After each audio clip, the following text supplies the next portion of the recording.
तो आज की कहानी है यूइची की, जो कि सेकंड ईयर का एक स्टूडेंट है। वो आम जिंदगी बिताता है और डेली सुबह उठकर न्यूज़पेपर बेचता है। ऐसा वो इसलिए करता है ताकि वो अपने बेसिक नीड को पूरा कर सके। लेकिन आज यूइची ने जरूरत से ज्यादा काम किया है ताकि वो और भी पैसा कमा सके, क्योंकि उसका जो स्कूल है वो सभी लोगों को स्कूल ट्रिप पे लेके जा रहा है और यहाँ पे यूइची भी जाना चाहता है क्योंकि उसके दोस्त भी वहाँ पे जा रहे हैं। और यहाँ स्कूल में हम उसके सबसे करीबी दोस्तों से मिलते हैं। तो पहले दोस्त का नाम है सीबे, जो बहुत अमीर है, और यहाँ पे वो यूइची को बोलता है कि मैं तुम्हें पैसे दे सकता हूँ ताकि तुम स्कूल ट्रिप पे आ सको। लेकिन ये बात सीहो को अच्छी नहीं लगती। उसको ऐसा लगता है कि यहाँ पे सीबे जो है वो यूइची को अपने मनी पावर दिखाने की कोशिश कर रहा है और उसको ऐसा लग रहा है कि कहीं ना कहीं इससे यूइची बुरा मान जाएगा। तभी बाकी के दो दोस्त यूतोरी और टेंजी भी वहाँ पे आ जाते हैं। वो दोनों यहाँ पे सीहो को शांत कराते हैं और बोलते हैं कि सीबे को माफ कर दो, वो तो कुछ भी बोलता रहता है। तो यहाँ पे जो टेंजी है वो बहुत ज्यादा स्मार्ट है और क्लास में उसकी जो रेपुटेशन है बहुत अच्छी है। तो वहीं पे यूतोरी जो है बहुत ज्यादा शांत रहने वाली लड़की है और उसको पास्ट में बहुत ज्यादा बुली किया गया है। तो देखा जाए तो इन पांचों की बहुत ही गहरी दोस्ती है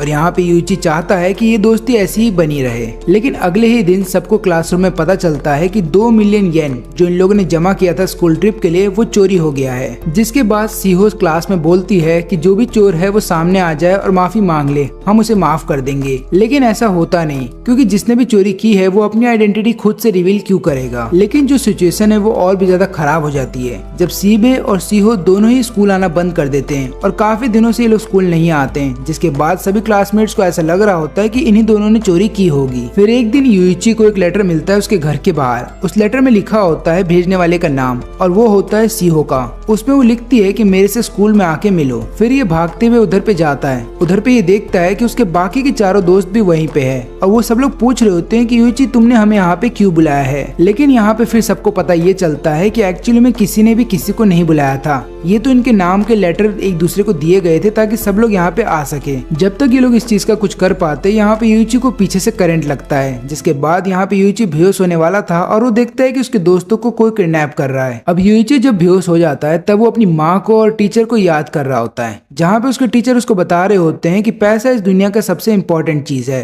और वहीं पे उसकी माँ उसको बताती है कि दोस्त हैं जो सबसे इम्पोर्टेंट है। अब यहाँ पे यूइची को जब होश आता है तो वो देखता है कि उसको और उसके दोस्तों को एक रूम के अंदर बंद रखा गया है और वहाँ पे एक डॉल उनके सामने आता है और इस डॉल को देखते ही यूतोरी समझ जाती है कि ये डॉल का नाम है मनाबू, क्योंकि ऐसा ही एक कैरेक्टर बहुत पहले एनिमेटेड शो में आता था। तभी मनाबू इनको बताता है कि आप सभी लोग पार्टिसिपेट करने वाले हैं एक गेम में और अगर आप गेम जीत जाते हैं तो पर राउंड आपको 2 मिलियन येन दिए जाएंगे और अगर आप ये गेम कंप्लीट करते हैं तो आपको टोटल 20 मिलियन येन दिए जाएंगे और इन्हीं पैसों से तुम्हें अपना कर्जा चुकाना होगा। तब यूइची बोलता है कि हमने तो तुमसे कोई कर्जा नहीं लिया, तो हम ये गेम क्यों खेले। तब मनाबू बताता है कि तुमने नहीं लिया, लेकिन तुम पांचों में से किसी एक ने 20 मिलियन येन लेके रखा है हमसे कर्ज और वो तुम्हें चुकाना होगा। तब यहाँ पे तेंजी बोलता है कि पहली बात तो ये कि तुमने हमें किडनैप कर लिया है, जिसके बाद हम तुम्हारी कंप्लेन कर सकते हैं और ऊपर से तुम्हारे पास क्या एविडेंस है कि हमने तुमसे कोई कर्ज लेके रखा है। तभी मनाबू बताता है कि तुम में से किसी एक ने 2 मिलियन येन पहले ही डिपॉजिट कर दिए हैं इस गेम को स्टार्ट करने के लिए। और यहाँ पे मनाबू इन सभी लोगों को ये बताने की कोशिश कर रहा होता है कि जिस भी व्यक्ति ने तुम्हें इस गेम के अंदर फंसाया है तुम सबको, उसी ने तुम्हारे स्कूल के पैसों को भी चुराया है। इसके बाद मनाबू बताता है कि तुम लोग चाहो तो गेम से बाहर जा सकते हो,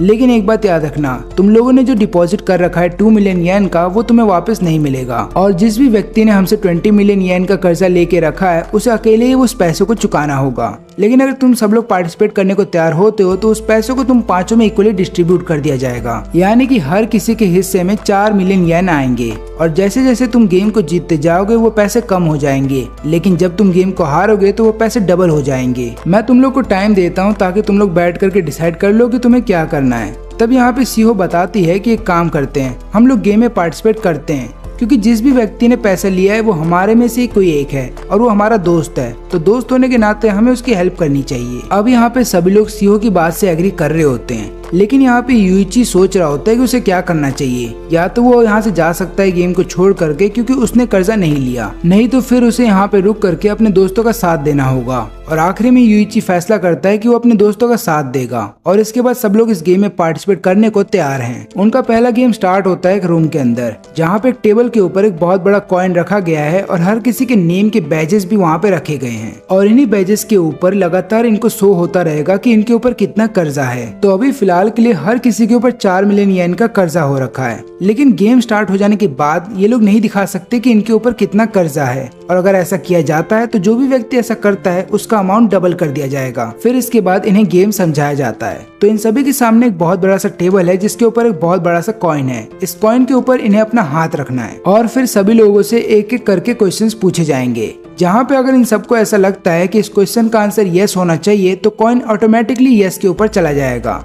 लेकिन अगर इनमें से किसी एक को भी ऐसा लगता है कि इस क्वेश्चन का आंसर नो होगा तो कॉइन नो के ऊपर चला जाएगा। और ये जो गेम है ये टेस्ट करेगा कि इनके अंदर कितनी यूनिटी है, और ऊपर से गेम के दौरान इनमें से कोई भी किसी से बात नहीं कर सकता, लेकिन जो क्वेश्चन पढ़ रहा है केवल वही अपना मुंह खोलेगा। और अगर इस रूल को तोड़ा गया तो तुम्हारा जो डेब्ट है उसको फिर से 2 गुना बढ़ा दिया जाएगा। और आखिरी का जो रूल है वो इन लोगों को एक वार्निंग के तौर पे दिया जाता है कि इस गेम के खत्म हो जाने के बाद जिसका सबसे कम स्कोर आएगा उस व्यक्ति के कर्जे में बाकी सबका कर्जा भी जोड़ दिया जाएगा। और गेम स्टार्ट होने से पहले इन लोगों को बताया जाता है कि इस गेम को अगर जीतना है तो अपनी यूनिटी बना के रखना। और इसी के साथ गेम स्टार्ट हो जाता है, जहाँ पे सीबे को बोला जाता है सबसे पहला क्वेश्चन पढ़ने के लिए। सीबे बोलता है कि क्या माउंट फूजी जापान का सबसे बड़ा माउंटेन है। क्वेश्चन बहुत ही सिंपल है और यहाँ पे सबको लगता है कि कॉइन यस की तरफ जाएगा, लेकिन सब लोग इस बात से हैरान हो जाते हैं जब कॉइन नो की तरफ चला जाता है, जिसकी वजह से इन लोगों का जो चांस होता है अपने कर्जे को कम करना वो और भी कम हो जाता है। और इसी दौरान हम देखते हैं कि यहाँ पे सीहो कुछ बोलना चाहती थी, लेकिन यहाँ पे यूची और टेंजी उसे मना करते हैं ऐसा करने से, क्योंकि अगर उसने ऐसा किया तो वो रूल को तोड़ देगी। फिर सेकंड क्वेश्चन पूछा जाता है सीहो के द्वारा, जो कि बहुत ही इजी क्वेश्चन था और हर किसी को लगता है कि इसका आंसर यस होगा,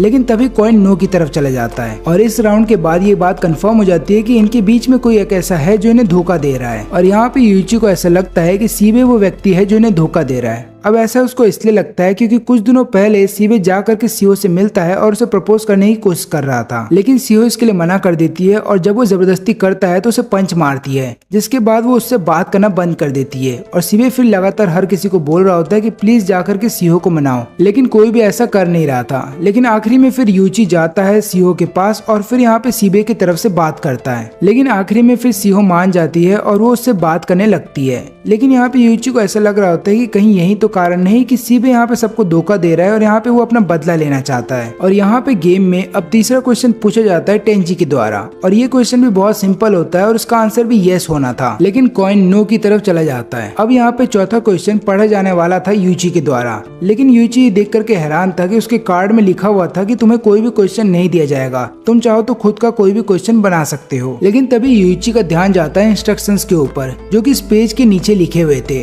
जहाँ पे ये लिखा हुआ था कि जो भी तुम क्वेश्चन पूछोगे अगर उसका आंसर यस निकलता है तो ग्रुप जीत जाएगा, लेकिन अगर सबने आंसर का क्वेश्चन गलत दिया तो तुम्हारा जो कर्जा है वो आधा कर दिया जाएगा। और यहाँ पे यूची समझ जाता है कि उसके जो तीनों दोस्त हैं जिन्होंने स्टार्टिंग के 3 क्वेश्चन पूछे थे उन्हें भी ये बात पता थी, और इसीलिए इतने इजी क्वेश्चंस का भी उन्होंने गलत आंसर दिया ताकि उनका जो कर्जा है वो आधा हो जाए। यहाँ पे यूची भी सोच रहा होता है कि उसे भी यहाँ पे सेल्फिश हो जाना चाहिए और इसको जानबूझ के आंसर को नो की तरफ ले जाना चाहिए ताकि उसका जो कर्जा है वो आधा हो जाए। लेकिन फिर उसको फिक्र होने लगती है यूतोरी की, क्योंकि आखिरी क्वेश्चन यूतोरी के द्वारा पूछा जाएगा और उसको ये बात पता है कि यूतोरी सबसे कमजोर है, और जब यूतोरी क्वेश्चन पूछेगी तो सब लोग जानबूझ के उस क्वेश्चन का सही आंसर देंगे। ऐसा करने से यूतोरी वो राउंड जीत तो जाएगी, लेकिन उसका कर्जा आधा नहीं होगा। और जब ये गेम खत्म हो जाएगा तो यूतोरी का रैंक सबसे कम निकलेगा, क्योंकि यूतोरी के पास 4 मिलियन का कर्जा होगा और वहीं पे सबके पास 2 मिलियन का कर्जा होगा, यानी कि यूतोरी का रैंक सबसे कम होगा और उसके बाद यूतोरी के ऊपर बाकी सबका कर्जा भी डाल दिया जाएगा। लेकिन यहाँ पे यूची फेयर खेलना चाहता था और वो चाहता था कि यहाँ पे यूतोरी की मदद करना, इसलिए वो बहुत ही इजी क्वेश्चन पूछता है ताकि इसका आंसर यस निकले।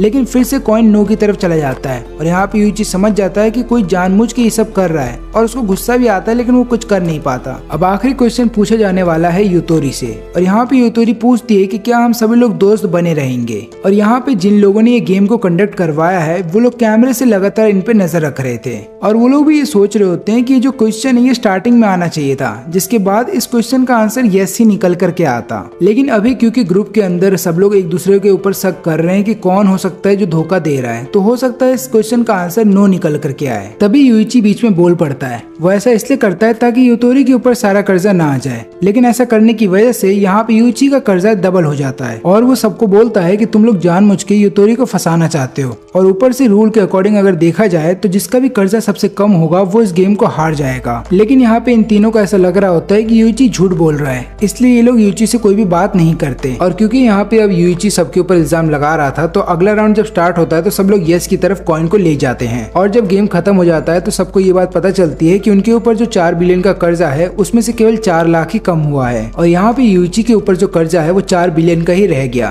क्योंकि जब यूइची ने सवाल पूछा था तब सबने नो आंसर दिया था, यानी कि उसका जो कर्जा था वो 2 बिलियन का हो गया था। लेकिन जब उसने बोल दिया सबके सामने तो वो फिर से 4 बिलियन का हो गया। और इसके बाद मनाबू वहाँ पे आता है और बोलता है कि अब हमें सेकंड गेम खेलना होगा। लेकिन यहाँ पे यूइची थोड़ी देर के लिए रुकता है, वो सबके क्वेश्चंस पेपर को देखना चाहता था ताकि उसे पता चले कि उनके क्वेश्चन में क्या लिखा गया था। लेकिन इसके लिए बहुत देर हो जाती है, क्योंकि हर किसी के पेपर पे जो क्वेश्चन लिखा गया था वो अचानक से गायब हो जाता है। तभी यहाँ पे सीहो भी आ जाती है और वो यूइची के साथ डिस्कस कर रही होती है कि हम में से ट्रेडर कौन हो सकता है। अब यहाँ पे यूइची को ऐसा लग रहा था कि सीहो हो सकती है जो ट्रेडर हो, क्योंकि स्टार्टिंग जब गेम का होने वाला था तब यहाँ पे सीहो ने बोला था कि हमें ये गेम खेलना होगा। और उसने एक बार भी ये नहीं सोचा कि हम में से कौन ऐसा हो सकता है जिसने की स्कूल ट्रिप के 2 मिलियन येन चुराए हैं और ऊपर से इन लोगों से कर्जा लेके रखा है। लेकिन यहाँ पे सबसे अजीब बात ये होती है कि जब सीहो यहाँ पे यूइची के पास आती है तो वो ये बताती है यूइची को कि मैं तुम्हें पसंद करती हूँ। और ऊपर से वो ये भी रिवील करती है कि जब पहले राउंड का क्वेश्चन पूछा गया था तो मैं वहाँ पे बोलने वाली थी, जिसकी वजह से मेरे ऊपर भी पेनल्टी डाल दी गई है और मेरा भी जो डेप्ट है वो बढ़ गया है। और यहाँ पे इन दोनों की बात टेंजी सुन लेता है, लेकिन यहाँ के जो ऑर्गेनाइजर्स होते हैं उन्हें ये बात पता चल जाती है कि यूइची बहुत ज्यादा स्मार्ट है और खासकर जब बात पैसों की आए तो यूइची को कोई नहीं हरा सकता। लेकिन इन लोगों को ऐसा लग रहा होता है कि इतना ज्यादा शार्प माइंडेड भी काफी नहीं होगा यहाँ पे हर गेम जीतने के लिए। और इन 5 दोस्तों में से कोई एक ऐसा है जो इनकी फ्रेंडशिप को तोड़ना चाहता है। अब यहाँ पे जब अगला गेम स्टार्ट होने वाला होता है तो इन्हें बताया जाता है कि इस गेम को कुछ ऑडियंस देखेंगे, वो भी ऊपर से।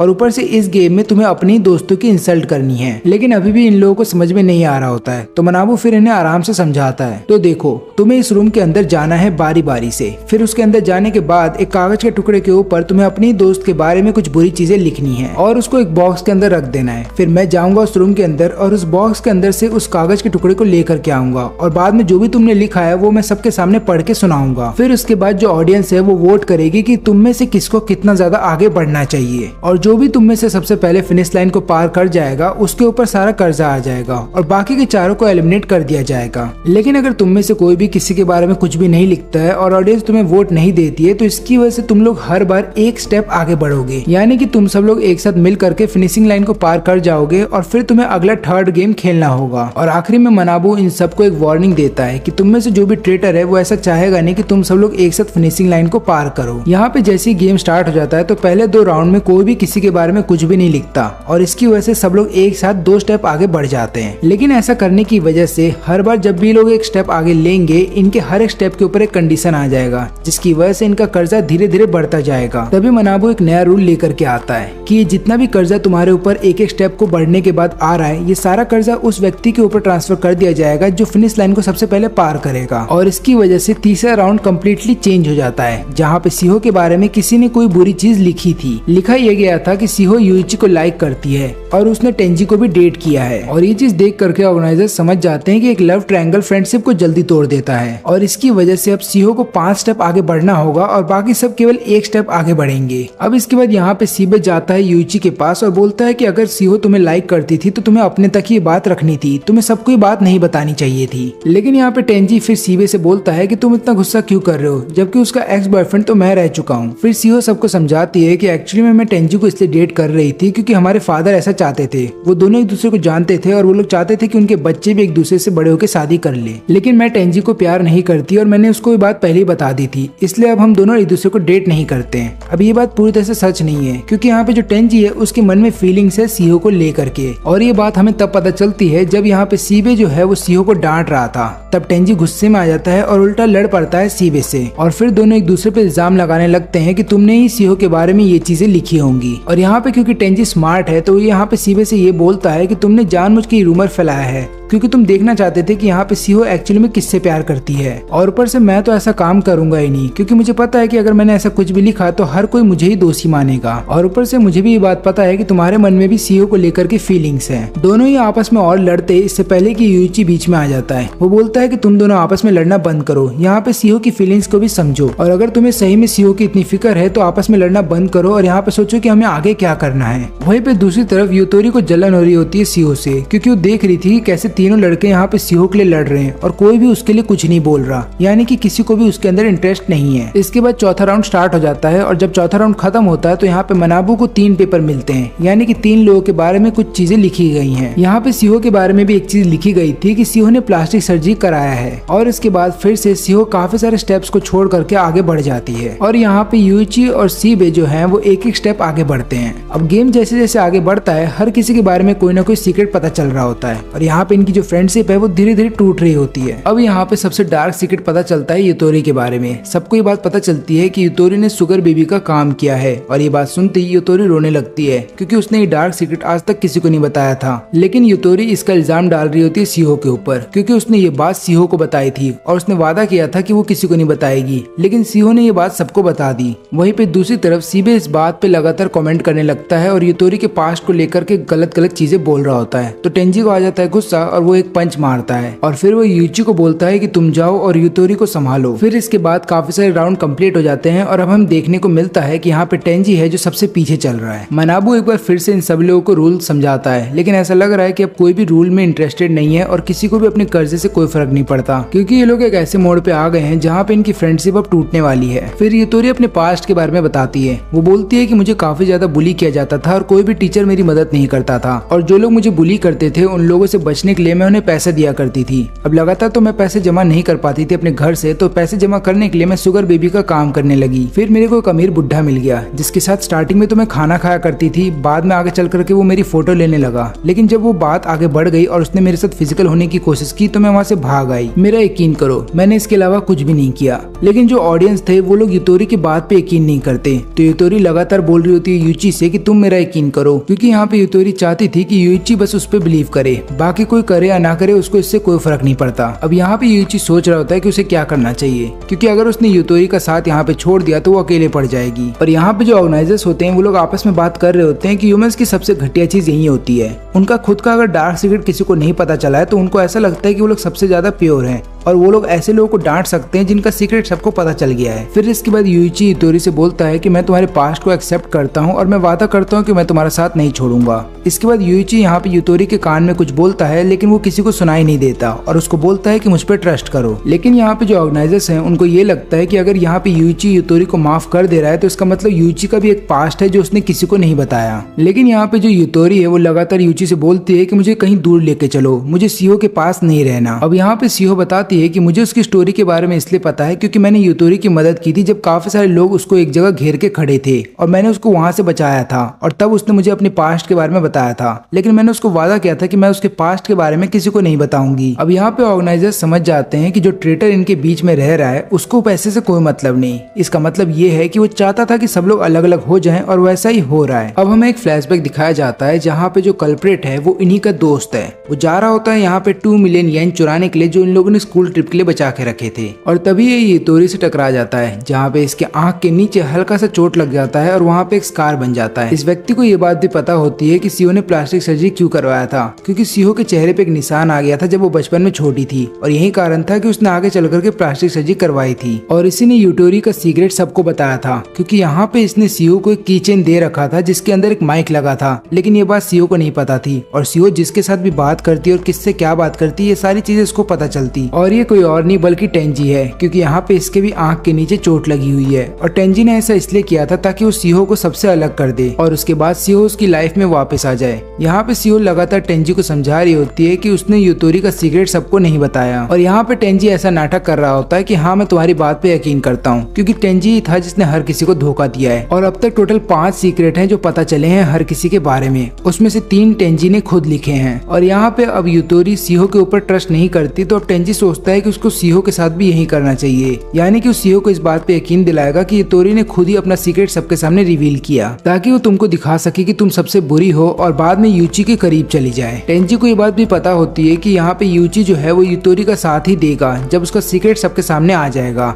तब वो ये मौका देख करके सीहो के और भी करीब जाने की कोशिश करेगा। तभी मानाबू बोलता है कि हमें गेम को कंटिन्यू करना चाहिए और यहाँ पे यूची फिर टेंजी से बोलता है कि तुम जाओ इस बार पहले। टेंजी को ये बात पता होती है कि वो सबसे आखिरी में है और अगर वो लगातार आखिरी में रहेगा तो हर किसी को उसी पे शक होगा, तो वो अपने ही बारे में कुछ डार्क सीक्रेट्स यहाँ पे लिख देता है नोट के ऊपर, ताकि किसी को भी उस पे शक ना हो। जब टेंजी वापस आता है तो वो देखता है कि यहाँ पे यूची ने थप्पड़ मार दिया है सीहो को, क्योंकि यहाँ पे सीहो लगातार यूची से बोल रही होती है कि युतोरी ने अपना ही सीक्रेट यहाँ पे खुद रिवील किया है ताकि वो तुम्हें अपना बना सके। टेंजी को ऐसा लग रहा होता है कि अब उसका प्लान बहुत ही आराम से काम कर जाएगा, क्योंकि अब दोनों लड़कियों का एक दूसरे पे ट्रस्ट हट चुका है। और यहाँ पे सीहो लगातार यूची से बोल रही होती है कि जब लड़की को कोई लड़का पसंद आ जाता है तो उसको पाने के लिए वो काफी सारे गंदे काम भी कर सकती है। अब यहाँ पे सीहो जस्टिफाई करती है अपनी प्लास्टिक सर्जरी को और बताती है कि मैंने ऐसा क्यों किया था, लेकिन ये सब जान लेने के बावजूद भी यूची उसका साथ नहीं देता। वो युतोरी के साथ ही खड़ा होता है और उसका साथ निभा रहा होता है और यहाँ पे सीहो को ऐसा लगता है कि अब उसके साथ कोई भी नहीं है। तब ये मौका देख करके टेंजी समझ जाता है कि अब दोनों लड़कियां एक दूसरे पे ट्रस्ट नहीं करती और ऊपर से अब यहाँ पे यूची भी जो है वो सीहो पे ट्रस्ट नहीं करता। इसी बात का फायदा उठा करके टेंजी जाता है सीहो के पास और बोलता है कि मैं तुम्हारे साथ हूँ, और यहाँ पे सीहो को भी अच्छा लगता है कि कम से कम टेंजी है जो उसके साथ है। फिर इसके बाद बाकी चार भी उस रूम के अंदर जा करके वापस आ जाते हैं, लेकिन इस बार केवल 2 ही पर्चे थे जिनके अंदर किसी के बारे में लिखा गया था। पहला सीक्रेट तो इतना ज्यादा खास था नहीं, लेकिन दूसरा सीक्रेट ये था कि टेंजी का एज हम सबसे ज्यादा है और ये बात टेंजी ने खुद लिखा था। फिर टेंजी सबको समझाता है कि मैंने एक क्लास 2 बार रिपीट किया था और यही कारण है कि मेरी उम्र तुम सबसे ज्यादा है, लेकिन मैं तुम्हारे साथ पढ़ रहा हूँ। अब यहाँ पे टेंजी बोलता है कि ये बात केवल सीहो को ही पता थी और वो उसका सारा ब्लेम सीहो के ऊपर डाल रहा होता है। टेंजी ऐसा इसलिए करता है ताकि सीहो को ये लगने लगे कि अगर टेंजी ने उसका साथ छोड़ दिया तो फिर उसका साथ निभाने के लिए कोई नहीं आएगा। अब इसके बाद सीहो इन सबसे और आगे चली जाती है और यहाँ पे सीहो जब एक और कदम लेती है तो उसको एक नया रिवॉर्ड मिलता है। इस रिवॉर्ड के मिल जाने के बाद सीहो यहाँ पे किसी एक को चुन सकती है जिसका सीक्रेट सबके सामने बताया जाएगा, लेकिन यहाँ पे उस व्यक्ति का सीक्रेट किसी और के द्वारा नहीं बल्कि गेम कंडक्ट करवा रहे लोगों के द्वारा बताया जाएगा। और फिर इसके बाद ऑडियंस डिसाइड करेगी कि उस व्यक्ति को माफ करना है या नहीं। अब ये बात सुनते ही टेंजी डर जाता है, क्योंकि यहाँ पे उसको ऐसा लग रहा होता है कि सीहो उसी को चुनेगी, क्योंकि यहाँ पे सीहो केवल उसी को ट्रस्ट करती है और अगर ऐसा हुआ तो सबको पता चल जाएगा कि 2 मिलियन येन किसी और ने नहीं बल्कि टेंजी ने चुराए थे और ऊपर से इन सबको गेम के अंदर भी टेंजी लेकर के आया है। तभी बीच में सीबे आ जाता है और सीहो को बोलता है कि मुझे चुनो। अब यहाँ पे वो ऐसा इसलिए करता है ताकि सीहो के मन में वो अपनी जगह बना सके और यहाँ पे सीहो को इम्प्रेस किया जा सके। फिर गेम के द्वारा ये रिवील किया जाता है कि सीबे के जो फादर है वो बहुत ही करप्ट पर्सन है और ऊपर से उन्होंने काफी सारी लड़कियों के साथ काम भी किए हैं और ऊपर से उन्होंने काफी सारे मर्डर केस को छुपाने की कोशिश की है। अथॉरिटीज ये बात अच्छे से जानते हैं कि कोई भी पेरेंट्स नहीं चाहेंगे कि उनका बच्चा किसी क्रिमिनल के बच्चे के साथ खेले और यहाँ पे ऐसा ही होगा। इसका मतलब ये कि अब कोई भी सीबे का साथ नहीं देना चाहेगा। अब टेंजी इस बात का फायदा उठाता है और सबको बोलने लगता है कि कोई भी सीबे का साथ मत देना, क्योंकि हो सकता है कि सीबे भी एक क्रिमिनल हो लेकिन उसके फादर ने ये बात छुपा दी है और इसके बाद सीबे बहुत अकेला पड़ जाता है। अब कोई भी उसका साथ देने को तैयार नहीं है और यहाँ पे ऑडियंस को भी ये लगता है कि सीबे के बारे में जो चीजें बोली गई हैं वो सही हैं। फिर इसके बाद सीबे 9 स्टेप्स आगे आ जाता है और यहाँ पे सीओ के बगल में खड़ा हो जाता है। फिर इसके बाद अगला राउंड स्टार्ट होने वाला होता है और यहाँ पे टेंजी सोचता है कि अब वो इस राउंड में सब चीज खत्म कर देगा, लेकिन जैसे ही ये राउंड खत्म होता है तब यहाँ पे मानवू बताता है कि केवल एक ही आदमी के बारे में एक डार्क सीक्रेट लिखा गया है और वो है सीबे के बारे में, जहाँ पे लिखा ये गया है कि सीबे ने एक आदमी का खून कर दिया है। टेंजी भी इस बात से हैरान था क्योंकि उसने ये बात नहीं लिखी थी और वो यही सोच रहा होता है कि ऐसा लिख कौन सकता है। अब यहाँ पे वो ज्यादातर तो कुछ नहीं बोलता क्योंकि उसको ऐसा लगता है कि अगर वो कुछ बोलेगा तो सबसे पहला शक उसी पे चला जाएगा, लेकिन तभी उसकी नजर जाती है यूइची पे और वो समझ जाता है कि ये काम किसी और का नहीं बल्कि यूइची का है। अब यहाँ पे सीबे लगातार समझाने की कोशिश कर रहा होता है कि उसने किसी का खून नहीं किया और उसके बारे में ये जो चीज लिखी गई है ये झूठ है। यहाँ पे टेंजी को भी ये बात पता होती है कि सीबे जैसा एक लड़का किसी का खून नहीं कर सकता और यूइची ने जानबूझ के उसके बारे में ये झूठ लिखा है। फिर सीबे यहाँ पे जाता है मानबू के पास और उसको बोलता है कि ये झूठ लिखा गया है, इसलिए तुम्हें उसको पनिश करना होगा जिसने मेरे बारे में झूठ लिखा है। यहाँ पे मानबू बताता है कि मैं ऐसा कर तो सकता हूँ, लेकिन रूल्स के मुताबिक अगर देखा जाए तो तुम्हें सबसे पहले साबित करना होगा कि तुमने किसी का खून नहीं किया है। सीबे बोलता है कि एक काम करो, मेरा क्रिमिनल रिकॉर्ड चेक कर लो, लेकिन मानबू बताता है कि ऐसा नहीं हो सकता क्योंकि हो सकता है तुम्हारे फादर ने तुम्हारा क्रिमिनल रिकॉर्ड साफ कर दिया हो। अब यहाँ पे मानबू बोलता है ऑडियंस को कि आप लोग क्या सोचते हैं, और यहाँ पे क्योंकि ऑडियंस को यही लगता है कि सीबे ने सही में खून किया होगा तो यहाँ पे सीबे का पॉइंट्स बढ़ जाता है। फिर यूइची जाता है सीबे के पास और बोलता है कि मुझे तुम पे ट्रस्ट है, और फिर वो ये भी रिवील करता है कि जो हम में से ट्रेटर है वही सबके सीक्रेट चुपके से लिख रहा है, और गेम के स्टार्टिंग से ही वो हम लोगों से झूठ बोलता आ रहा है। लेकिन अभी यूइची उसके बारे में नहीं बता सकता क्योंकि उसको भी पूरी तरह से नहीं पता कि उनमें से ट्रेटर कौन है। यहाँ पे टेंजी थोड़ी देर के लिए घबरा जाता है, लेकिन उसको ऐसा लगता है कि यूइची ऐसे ही बोल रहा है, मतलब उसको भी पूरी तरह से कंफर्म नहीं है कि ट्रेटर कौन है। फिर यहाँ पे यूइची रिवील करता है कि अगर हम एक साथ लगातार आगे बढ़ते रहते तो इससे हमारा जो कर्ज है वो बढ़ जाता, तब यहाँ पे फायदा केवल गेम के अथॉरिटीज का होता, लेकिन जो ऑडियंस इस गेम को देख रही है उनका कोई फायदा नहीं होता। और ऊपर से हमने अभी देखा कि किस तरीके से सीईओ को एक रिवॉर्ड दिया गया था अगले स्टेप पे, तो उसी तरीके से हम एक साथ अगर आगे बढ़ते रहते तो हमें भी काफी सारे रिवॉर्ड दिए जाते। इसका एक ही मतलब है कि जब हम फिनिशिंग लाइन को पार कर जाते वो भी एक साथ, तब हमारा कर्जा जो है वो एक जैसा ही रहता, ना तो ज्यादा बढ़ता और ना ही ज्यादा घट जाता। लेकिन इन सभी लोगों को ये बात समझने में बहुत देर हो गई है। तभी यूइची एक प्लान के साथ आता है। वो बोलता है कि सीबे अब क्योंकि सबसे आगे चल रहा है तो हम अपने बारे में कोई ना कोई डार्क सीक्रेट पेपर के ऊपर लिखेंगे ताकि हम सब लोग भी सीबे तक पहुंच जाएं, और कोई भी इस रूल को नहीं तोड़ेगा, यानी कि कोई भी सीबे के बारे में कोई भी बुरी चीज नहीं लिखेगा बल्कि अपने बारे में ही लिखेगा। और किसी ने अगर अपने बारे में ना लिख करके सीबे के बारे में लिखा तो हम समझ जाएंगे कि ट्रेडर कौन है। लेकिन टेंजी इससे डिसएग्री कर देता है और बोलता है कि मैं इसको नहीं करने वाला, अगर तुम्हें पता है कि ट्रेडर कौन है तो उसका नाम अभी बता दो। अब यहाँ पे टेंजी जानबूझ के यूची से लगातार सवाल पूछ रहा होता है क्योंकि उसको पता है कि यूची को असली में ट्रेडर कौन है ये नहीं पता, और ऐसा करने से वो यूची के ऊपर प्रेशर बनाएगा जिसके बाद यूची घबरा जाएगा। लेकिन यहाँ पे यूची कुछ भी नहीं बताता,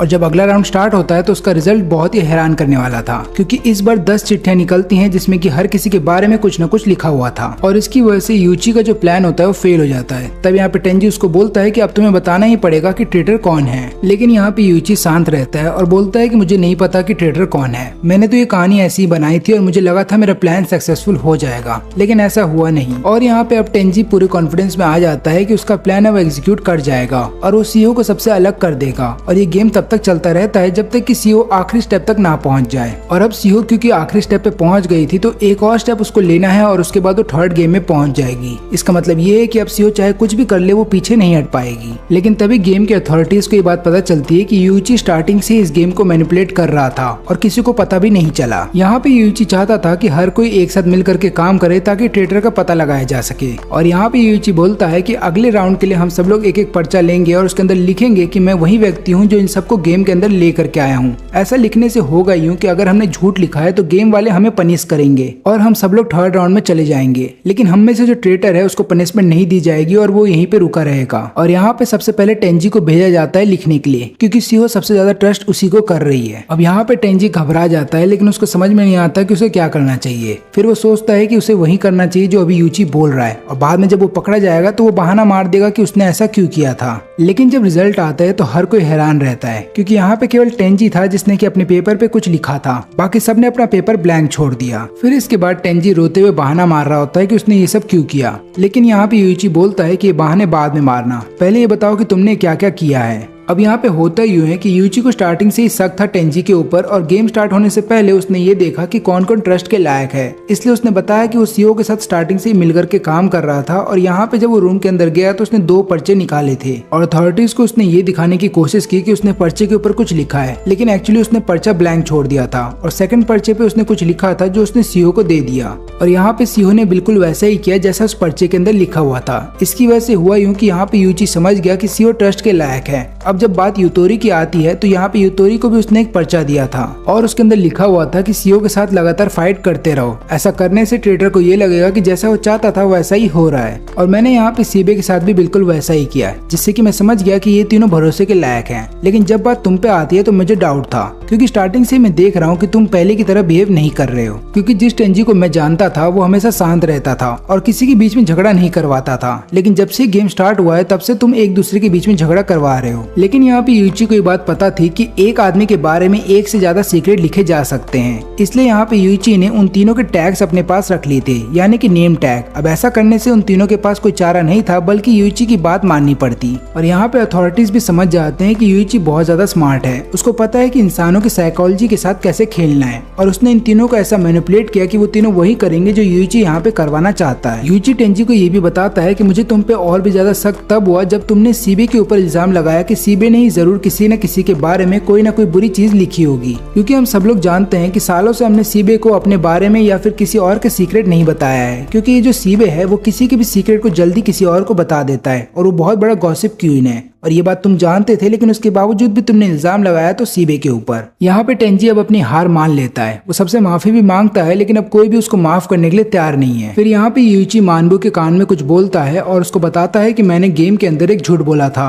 और उस पनिशमेंट के तौर पे मैं ये चाहता हूँ कि मुझे थर्ड गेम के अंदर अकेले भेज दिया जाए। फिर ये लोग चेक करते हैं कि यूइची ने जो कहा है वो सही है या फिर गलत, और यहाँ पे वो लोग मान जाते हैं यूइची को थर्ड राउंड में अकेले भेजने के लिए। यूइची बताता है कि मैंने झूठ ये बोला था कि सीबे ने किसी का खून किया है, जबकि उसने नहीं, मैंने 3 लोगों का खून किया है। अथॉरिटीज को भी बात पता चलती है कि हाँ सही में यूइची ने 3 लोगों का खून किया है। यहाँ पे यूइची का प्लान ये था कि वो तीसरे राउंड में अकेले जाएगा और आगे चल करके इन्वेस्टिगेट ये करेगा कि इस गेम के पीछे असल में कौन लोग हैं, और यहाँ पे वो अपने दोस्तों को अपने साथ नहीं ले जाना चाहता था। सभी को यकीन नहीं होता कि यूइची ऐसा कुछ कर सकता है, लेकिन यहाँ पे मनाबू बताता है कि यूइची ने सही में लोगों का खून किया है। सभी लोग झगड़ रहे होते हैं आपस में कि यूइची ऐसा कर सकता है या नहीं, लेकिन यहाँ पे यूइची सोच रहा होता है कि उसकी माँ ने उससे झूठ बोला था कि दोस्ती पैसे से ज्यादा कीमती होती है। लेकिन अब यूइची को ऐसा लगता है कि दोस्ती एक बोझ से ज्यादा नहीं है, और वो तीसरे राउंड में अकेले जाना चाहता था ताकि वो अपने दोस्तों को बचा सके। अब जैसे ही यूइची कूदने वाला था तभी टेंजी बोलता है कि मैंने भी एक झूठ बोला है, मैंने सबके सामने बोला कि मेरे अंदर फीलिंग्स है सीओ को लेकर के, लेकिन ऐसा कुछ भी नहीं है, जबकि मैं यहाँ पे यूइची को चाहता हूँ। फिर इसके बाद वो यूइची को किस करता है और दोनों ही तीसरे राउंड में चले जाते हैं। टेंजी को अलाउ तो कर दिया जाता है तीसरे राउंड के लिए, लेकिन यहाँ पे ये लोग अब टेंजी के ऊपर और भी ज्यादा नजर रखेंगे, क्योंकि इन्हें पता ये चलता है कि टेंजी ये गेम एक बार नहीं बल्कि दूसरी बार खेल रहा है। फिर हमें कई साल पहले का सीन दिखाया जाता है जहाँ पे यूइची की माँ उसको बता रही होती है कि इस दुनिया में सबसे इम्पोर्टेंट तुम्हारे फ्रेंड्स हैं, ना कि पैसे। फिर यूइची अपना सिर हिला करके माँ को बताने की कोशिश कर रहा होता है कि हाँ मैं समझ चुका हूँ, लेकिन जब वो हॉस्पिटल से बाहर आता है और अपने टीचर से मिलता है तो वो बताता है कि इस दुनिया में सबसे इम्पोर्टेंट केवल पैसे हैं। तभी यूइची की आँख खुलती है और वो अपने आप को टेंजी को एक गुफा में पाता है। वो टेंजी से पूछता है कि क्या तुम्हें पता है कि हम कहाँ पे हैं, लेकिन यहाँ पे टेंजी बोलता है कि मुझे भी नहीं पता। तभी मानबू की आवाज सुनाई देती है और यहाँ पे मानबू बोलता है कि अगले गेम से पहले तुम्हें 3 दिन तक यहीं पे रुकना होगा। अब इन लोगों के लिए सर्वाइव करने के लिए केवल इनके पास पानी है। यहाँ पे टेंजी यूइची को बताता है कि मैंने जो तुम्हें किस किया वो जरूरी था, और मैं तुम्हारे साथ यहाँ पे जानबूझ के आया हूँ ताकि मैं तुम्हें अकेले में समझा सकूं कि मैंने तुम्हें धोखा क्यों दिया और ऊपर मैंने ये सब क्यों किया था। फिर टेंजी बताता है कि इस गेम के अंदर मेरा दूसरी बार है जब मैंने फ्रेंडशिप का ये गेम खेला है। लेकिन आगे कुछ भी बताने से पहले यहाँ पे टेंजी यूइची को बोलता है कि अपने नेम टैग को हाथ से ढक लो, क्योंकि उनके अंदर माइक्रोफोन लगे हुए हैं। फिर यहाँ पे टेंजी बताता है कि ये सब चीज का कारण है सीहो, क्योंकि सीहो की वजह से मैंने वो चीजें खो दी जो मेरे लिए इम्पोर्टेंट थी। तो मिडिल स्कूल में टेंजी के 2 बहुत ही करीब दोस्त हुआ करते थे और वो लोग हमेशा टेंजी के साथ रहते थे।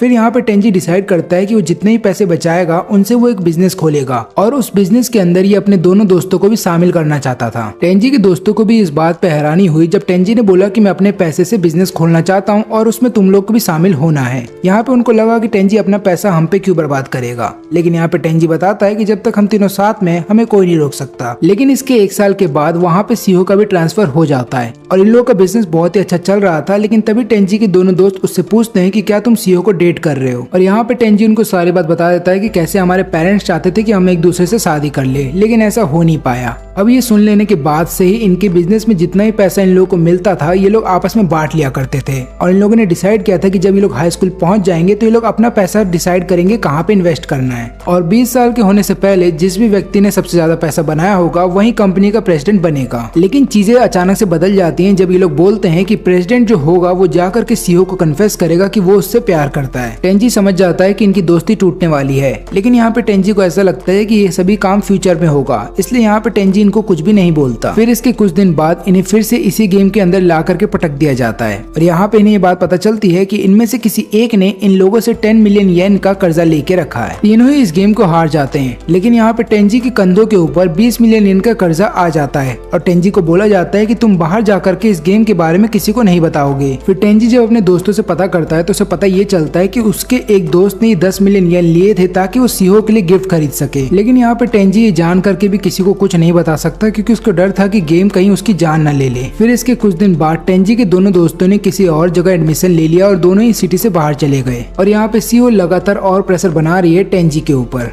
आखिरी में टेंजी अपने फादर को सारी बात बता देता है क्योंकि यहाँ पे उसकी लाइफ में केवल एक ही पर्सन इम्पोर्टेंट है और वो उसके फादर हैं। टेंजी के फादर उसकी सारी बात सुनते हैं और उसको बोलते हैं कि तुम चिंता मत करो, तुम थोड़ी देर रिलैक्स करो, अब बाकी का काम मैं देख लूंगा। लेकिन उसी दिन टेंजी को एक खबर पता चलती है कि उसकी फादर की डेथ हो गई है और यहाँ पे पुलिस वाले ये बता रहे होते हैं कि टेंजी के फादर ने सुसाइड किया है। लेकिन यहाँ पे टेंजी को पता है कि उसके फादर ऐसा कुछ भी नहीं कर सकते और घर से जाने से पहले टेंजी के फादर ने बोला था कि मैं सीहो की फैमिली से मिलने जा रहा हूँ। और यहाँ पे टेंजी को ऐसा लग रहा होता है कि उसकी लाइफ में उसके दोस्तों का चले जाना, उसके फादर की डेथ हो जाना, ये सभी चीजें कनेक्टेड है सीहो से और तभी से सीहो के ऊपर लगातार टेंजी ने नजर बना के रखी थी। लेकिन यहाँ पे टेंजी को कुछ भी नहीं मिलता। लेकिन सबसे अजीब बात ये थी कि जब टेंजी लगातार सीहो के बारे में पता लगा रहा था तब उसके घर पे एक लेटर आता है। उसमें लिखा ये गया था कि सीहो के पास से रिलेटेड चीजें को ढूंढना बंद करो, नहीं तो तुम भी गायब हो जाओगे अपने फादर की तरह। और यही वो कारण है जिसकी वजह से मैं तुम सबको इस फ्रेंडशिप गेम के अंदर लेकर के आया था ताकि मैं तुम्हें सीहो की असलियत दिखा सकूं। लेकिन यहाँ पे यूइची की वजह से टेंजी का प्लान फेल हो जाता है। लेकिन अभी भी टेंजी को ऐसा लगता है कि सीहो कुछ तो ऐसा छुपा रही है जो उसको पता है। अब इनके ऊपर जो कर्जा है वो टोटल 10.8 मिलियन का है। लेकिन यहाँ पे यूइची बोलता है कि जितनी इन्फॉर्मेशन मैंने गैदर की है उसके अकॉर्डिंग हमारे ऊपर टोटल 18.8 मिलियन येन का कर्जा होना चाहिए।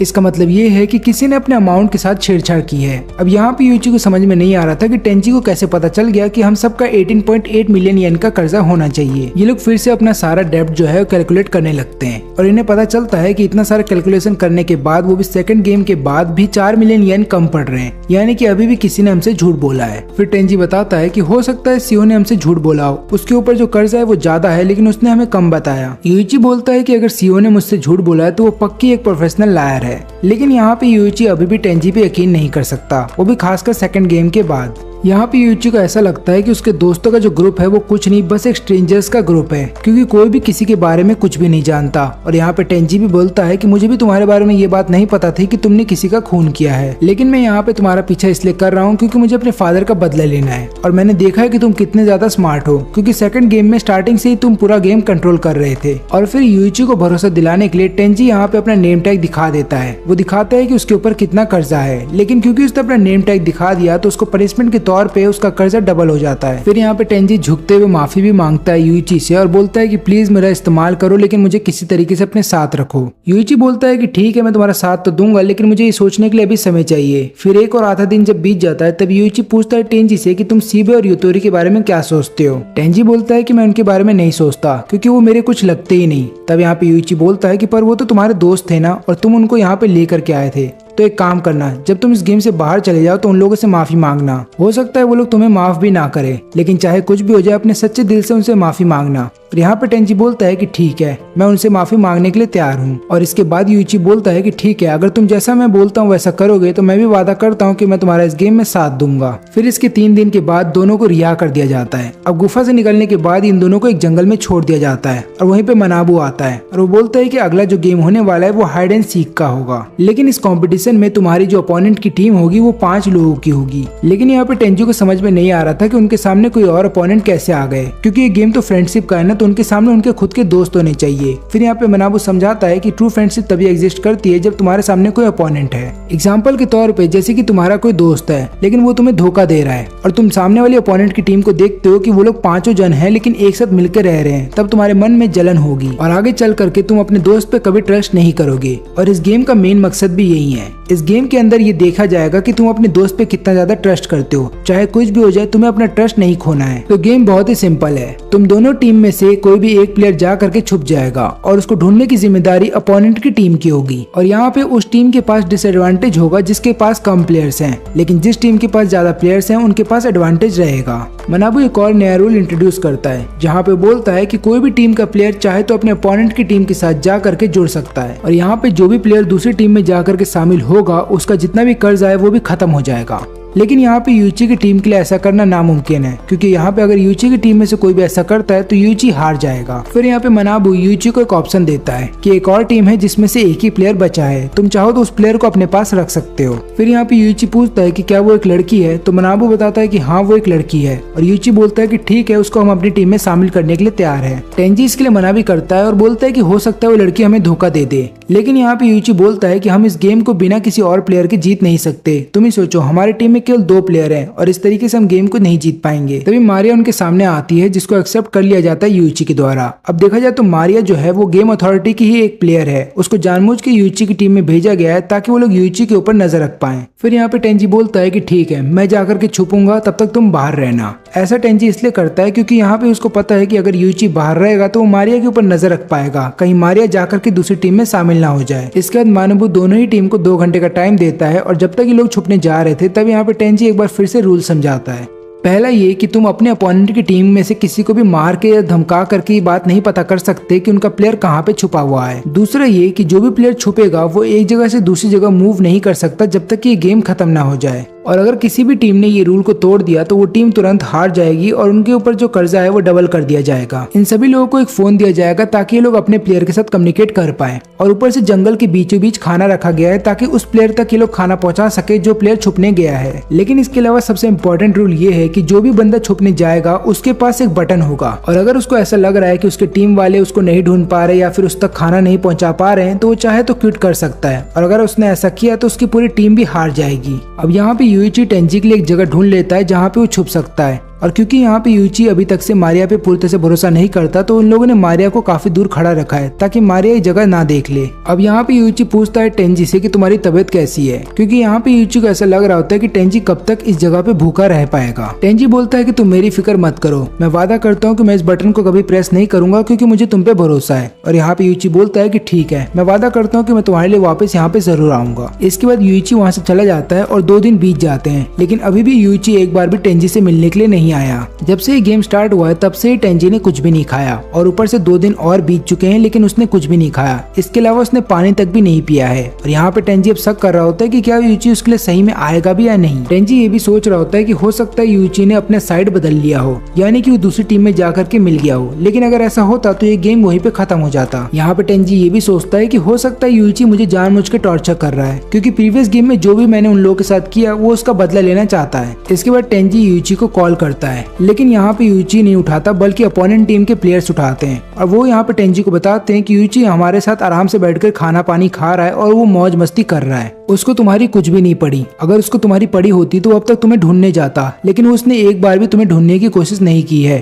और वो ऐसा लग रहा है कि तुम्हें ढूंढने नहीं आएगा। ये सारी बातें सुन लेने के बाद टेंजी पागल हो जाता है, और अब वो लगातार यही सोच रहा होता है कि क्या सही में यूची उसके लिए आएगा भी या नहीं, क्योंकि यहाँ पे टेंजी लगातार अकेले है, तो लगातार अकेले रहने की वजह से वो पागल होता जा रहा है, और भूख प्यास की वजह से उसको समझ में नहीं आ रहा कि उसको क्या करना चाहिए। लेकिन टेंजी फिर भी क्विट नहीं करता और सोचता है कि उसे यूची को एक मौका देना चाहिए, हो सकता है यूची उसको धोखा ना दे और उसके लिए आ भी जाए। अब हमें इसके बाद 2 दिन पहले का सीन दिखाया जाता है, जहाँ पे हम दूसरी टीम के सभी प्लेयर्स को देखते हैं, और यहाँ पे जो उनका हाइडर होता है वही उनका कैप्टन भी होता है। ये लोग आपस में डिस्कस कर रहे होते हैं, और ये लोग ये बोलते हैं कि इस पूरे जंगल में किसी भी हाइडर को ढूंढना बहुत ही मुश्किल है, यानी कि कोई भी टीम का मेंबर इतना पागल नहीं है कि वो अपोनेंट की टीम के हाइडर को ढूंढने जाएगा। इस गेम को अगर जीतना है तो अपने अपोनेंट की टीम के मेंबर्स के ऊपर नजर रखो, फिर वो जैसे ही खाना लेकर के जा रहे होंगे अपने हाइडर के लिए तुरंत ही उन्हें पकड़ लो, और इसी तरीके से तुम इस गेम को जीत सकते हो। अब यहाँ पे जो दोनों सुपरवाइजर होते हैं वो लोग आपस में शर्त लगा रहे होते हैं कि कौन सी टीम जीतेगी। अब यहाँ पे 3 दिन बीत जाते हैं लेकिन कुछ भी नहीं होता। इसके बाद सुपरवाइजर ये बोलती है कि देखना टेंजी उस बटन को दबा देगा, क्योंकि इस टीम का हर एक प्लेयर बास्केटबॉल खेलता है और ये लोग फिजिकली फिट है। इसका मतलब ये भी है कि ये लोग यूची के ऊपर और मारिया के ऊपर काफी दिनों तक नजर रख सकते हैं, और क्योंकि इनकी संख्या ज्यादा है तो ये लोग आराम से अपने हाइडर के पास खाना भी ले जा सकते हैं। लेकिन वहीं पे दूसरी तरफ टेंजी की हालत खराब हो रही होती है, क्योंकि टेंजी काफी दिनों तक भूखा है, तो उसको भ्रम हो रहा होता है कि यूची उसके पास आ गया है और उसके लिए खाना पानी लेकर के आ गया है। लेकिन इन 3 दिन तक यूची ने केवल आराम किया है और सप्लाई कैंप के पास बैठ करके बस खाना खाया है। लेकिन यहाँ पे सुपरवाइजर्स को ऐसा लग रहा होता है कि यूइची कोई ना कोई प्लान बना रहा है, क्योंकि मारिया ने उन दोनों को बताया है कि यूइची के पास कोई तो प्लान है, लेकिन उस प्लान को कब एग्जीक्यूट करेगा इसके बारे में मारिया को भी नहीं पता। तभी यहाँ पे यूइची बोलता है कि मैं अपने अपोनेंट की टीम में जाना चाहता हूँ और मैं इस टीम को छोड़ रहा हूँ।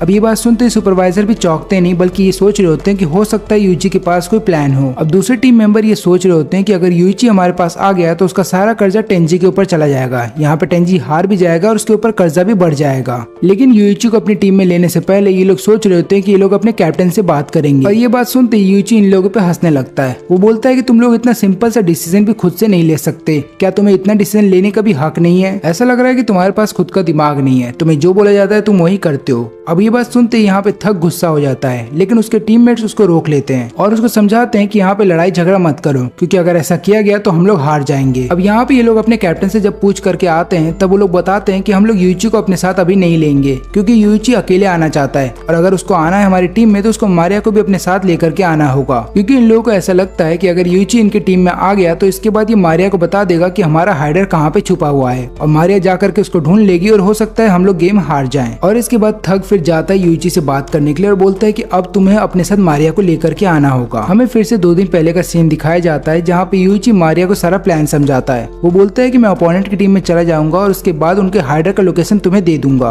और तुम उसको ढूंढ लेना, लेकिन हो सकता है मेरा ये प्लान फ्लॉप हो जाए। अब इसके बाद यूइची एक और प्लान बताता है मारिया को। अब ये प्लान सुन लेने के बाद मारिया भी सोचती है कि जितना मैंने सोचा था यूइची उससे ज्यादा स्मार्ट है। अब यहाँ पे हम प्रेजेंट में देखते हैं जहाँ पे यूइची थक के ऑफर को रिजेक्ट कर देता है और बोलता है कि नहीं, अब मैं तुम्हारे साथ टीम अप नहीं करना चाहता। और इसके अलावा यूइची यहाँ पे 2 दिन तक खाली बैठा हुआ नहीं था, वो बल्कि यहाँ पे इसलिए बैठा था ताकि वो अपोनेंट की टीम के बारे में और भी ज्यादा इन्फॉर्मेशन निकाल सके। अब अगले दिन जब अपोनेंट की टीम के 2 मेंबर चले जाते हैं हाइडर को खाना देने के लिए, वहीं पे 2 प्लेयर रुक जाते हैं यहाँ पे यूइची के ऊपर नजर रखने के लिए। लेकिन तभी इन दोनों में से एक बंदा चला जाता है मारिया के पीछे और यहाँ पे थक रुक जाता है यूइची के लिए। यहाँ पे यूइची थक से बात करता है और बोलता है कि तुम्हारी टीम कितना अच्छा काम करती है, लेकिन यहाँ पे थक ऐसा नहीं मानता, क्योंकि स्टार्टिंग में जब थक बास्केटबॉल टीम के अंदर था तो उसने कई बार ऐसा काम किया जिसकी वजह से कैप्टन को काफी ज्यादा चोट लगी और इसी हादसे के बाद से थक ने अपने आप को काफी ज्यादा इम्प्रूव किया है। फिर यहाँ पे यूइची पूछता है कि तुम में से किसने कर्जा लिया था जिसकी वजह से तुम्हें इस गेम के अंदर आना पड़ा, लेकिन इससे पहले थक कुछ बोल पाता उसका साथी वहाँ पे आ जाता है और बोलता है काम करो थक, तुम यहाँ से कहीं दूर चले जाओ। थक सोचता है कि उसे मारिया के ऊपर नजर रखना चाहिए तो वो वहीं पे चला जाता है। वो देखता है कि मारिया वहाँ पे नहीं है और वो डर जाता है। उसे ऐसा लगता है कहीं मारिया अपने हाइडर को खाना देने तो नहीं चली गई, लेकिन मारिया कहीं जाती नहीं बल्कि वहाँ पे कपड़ा बदल रही थी और जैसे ही थक उसे देख लेता है वो शर्माते हुए वहाँ से भागने लगता है। इसके बाद थक अपने ही साथी से बहस कर रहा होता है कि एक काम करो, तुम मारिया के ऊपर नजर रखो, मैं यूइची के ऊपर नजर रखूंगा। अब जब दोनों आपस में बात कर रहे थे तभी यूइची यहाँ पे मारिया को सिग्नल देता है कि भागो तुरंत वहाँ से। यहाँ पे यूइची और मारिया दोनों ही अलग अलग जगह पे भाग रहे होते हैं ताकि थक और उसका साथी अलग अलग भागे, लेकिन तभी चारों एक जगह जाकर के मिल जाते हैं। अब यहाँ पे फिर यूइची मारिया को लेकर के भाग रहा होता है, लेकिन तभी रास्ते में ही यूइची धक्का दे देता है मारिया को और उसको नीचे गिरा देता है। अब यहाँ पे मारिया भी ये चीज देख करके हैरान थी, क्योंकि उसको ये बात नहीं पता थी कि यूइची उसको फेंकने वाला है। अब यहाँ पे टेंजी की हालत और भी ज्यादा खराब हो जाती है मेंटली और फिजिकली। वो लगातार अपने हाथ में बटन रखता है लेकिन उसको दबाता नहीं और फिर खुद से वादा करता है कि मैंने काफी लोगों को धोखा दिया है लेकिन इस बार मैं किसी को धोखा नहीं दूंगा। और अब टेंजी को जब लग रहा होता है कि शायद वो मर जाएगा, लेकिन तभी वहाँ पे यूइची आ जाता है और तुरंत ही उसको पानी पिलाता है, जिसके बाद यहाँ पे टेंजी की हालत थोड़ी सुधर जाती है और लगातार वो खाना खाने लगता है। फिर टेंजी पूछता है कि तुम इतने दिनों तक क्यों नहीं आए थे। अब यहाँ पे यूइची बताता है कि एक्चुअली मेरे पास एक प्लान था, लेकिन वो प्लान मैंने तुम्हें स्टार्टिंग में इसलिए नहीं बताया था क्योंकि मुझे देखना था कि तुम मुझ पे कितना ज्यादा ट्रस्ट करते हो। लेकिन यहाँ पे टेंजी ने एक बार भी बटन नहीं दबाया तो यहाँ पे यूइची समझ जाता है कि वो ट्रस्ट कर सकता है टेंजी को। यहाँ पे टेंजी भी ये बात समझ जाता है कि जब यूइची यहाँ पे उसको खाना देने के लिए आ सकता है तो उसका मतलब यूइची के पास कोई तो ऐसा प्लान है जिसकी मदद से वो लोग ये गेम जीत सकते हैं। अब यहाँ पे हम देखते हैं मारिया को, जिसको बचा ले जाता है इन दोनों प्लेयर के द्वारा, लेकिन यहाँ पे मारिया को भी बिल्कुल अंदाजा नहीं था कि यूइची कुछ ऐसा करने वाला है, वो उसी को नीचे फेंक देगा। और यहाँ पे जब मारिया गिरने वाली थी तब थग उसको बचा लेता है, लेकिन थग उसको अकेला नहीं पकड़ सकता था और ऊपर नहीं ला सकता था, इसलिए वो अपने टीममेट को बोलता है कि यूइची को छोड़ो और इसको बचाने की सोचो।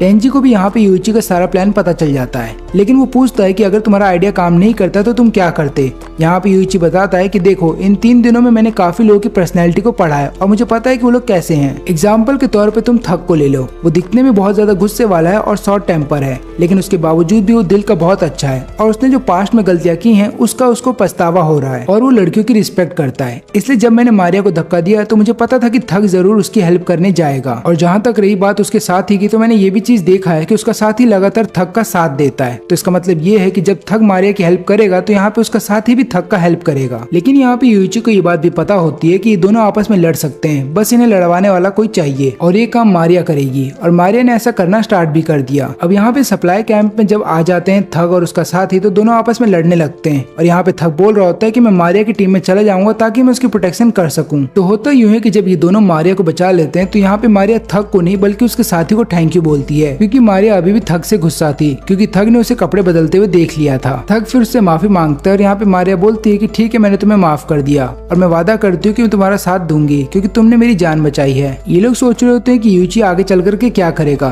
तब यहाँ पे मारिया लगातार यूची को डिफेंड कर रही होती है और थक सोच रहा होता है कि ऐसा मारिया क्यों कर रही है। इसके बाद जब ये लोग वहाँ से जाने की कोशिश कर रहे होते हैं तो मारिया ढंग से चल नहीं पा रही थी। तो थक बोलता है काम करो, तुम मेरी पीठ पे चढ़ जाओ। अब ये लोग जब सप्लाई कैंप में वापस जा रहे होते हैं तब यहाँ पे मारिया थक से बोलती है कि तुम्हारा शुक्र है जो तुमने मेरी जान बचाई, काश मैं तुम्हारी टीम को ज्वाइन कर पाती। बाकी के दो मेंबर भी जब अपने हाइडर को खाना देकर के आ जाते हैं तो वो लोग बोलते हैं कि इसमें थक की कोई गलती नहीं है, बल्कि हमें यूइची के ऊपर लगातार नजर रखनी चाहिए। यहाँ पे यूइची भी अपने हाइडर को खाना देकर के आ जाता है और उसके बाद मारिया को जोर से पकड़ लेता है और बोलता है कि मेरे बगल में आकर के बैठो। इस नजारे से थक को आ जाता है गुस्सा और वो बोलता है कि तुम्हें मारिया को जाने देना चाहिए, जो भी तुमने उसके साथ किया है। यूइची बोलता है कि मारिया मेरी टीम में है तो मैं जो भी चाहूँ उसके साथ कर सकता हूँ। अब गुस्से में यहाँ पे थक जाता है मारने के लिए यूइची को, लेकिन मारिया उसको ऐसा करने से रोक देती है। वो बोलती है कि यूइची ऐसा ही चाहता है। इसके बाद यूइची मारिया को उसके बालों से पकड़ता है और ऐसा दिखाने की कोशिश कर रहा होता है कि वो उसको पीटने वाला है। तब अपोनेंट की टीम के मेंबर चले जाते हैं मनाबू के पास और उसको बोलते हैं कि यूइची को ऐसा करने से रोको। लेकिन यहाँ पे मनाबू बोलता है कि मैं ऐसा कुछ नहीं करने वाला हूँ, क्योंकि रूल्स के अकॉर्डिंग तुम अपोनेंट की टीम के मेंबर को पीट नहीं सकते हो, लेकिन खुद की टीम के मेंबर के साथ तुम्हें जो करना है तुम कर सकते हो।